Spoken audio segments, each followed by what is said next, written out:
పురుషులలో పుణ్యపురుషులు వేరయ్యా అని చెప్పారు. మరి ఈరోజు మనం ఇంటర్వ్యూ తీసుకోబోతున్నటువంటి మాస్టరు ఆ కోవకు చెందిన వ్యక్తి. మీ బాల్యంలో మీకు గుర్తుండిపోయేటువంటి ముఖ్యమైనటువంటి జ్ఞాపకాలు ఏమైనా ఉన్నాయా?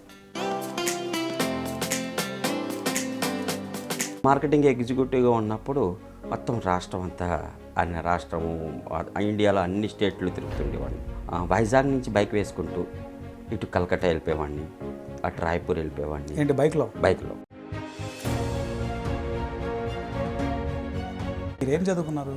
ఒక విధంగా చెప్పాలి అని అంటే అందరికీ ఎటకారంగా ఉండొచ్చు, కానీ నేను జీవితాన్ని చదువుకున్నాను. నాకు ఈ ప్రాపంచికమైన ఎడ్యుకేషన్ సిస్టము నాకు ఎందుకో చిన్నప్పటి నుంచి డైజెస్టెడ్ అయ్యేది కాదు.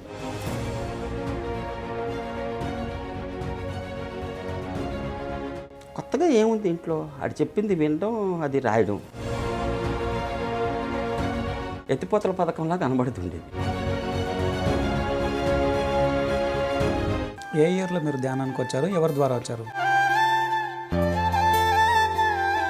ఈ 2005 ఇది చెప్తే చాలామందికి విచిత్రంగా ఉంటుంది, కానీ సాక్షాత్ శివుడి ద్వారా నాకు ఈ జాల పరిచయం జరిగింది.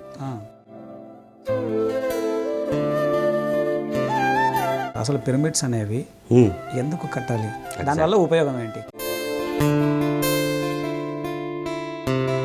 ఈ మమ్మీస్ అనే దాన్ని ఒక కాన్సెప్ట్ కోసం మన పుస్తకాల్లో ఉన్న ఒకే ఒక వాక్యాన్ని పట్టుకుని ప్రపంచం అంతా చెప్తుంటారు. దానికోసం ఎవడు పిరమిడ్లు కట్టాడు? శవపేటకు దయచేసి చిన్న పెట్టి చాలా అంత పెద్ద పిరమిడ్ ఎవడు కట్టుకోడు. నెంబర్ 1.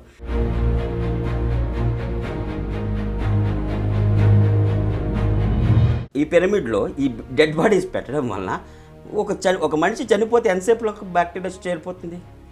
ఇమీడియట్గా స్టార్ట్ అవుతుంది. ఇన్ని వందల సంవత్సరాలను సరే బ్యాక్టీరియా ఎందుకు చేరలేదు? దానికి ఉన్నటువంటి అగ్నితత్వం. ఎగ్జాక్ట్లీ. పుస్తకాల్లో నాలెడ్జ్లో పట్టుకుని 4 కాగితాల్లో 4 మూలలో ఏవో ఉన్నది పట్టుకుని ఇదంతా జ్ఞానం అని చెప్పుకుంటే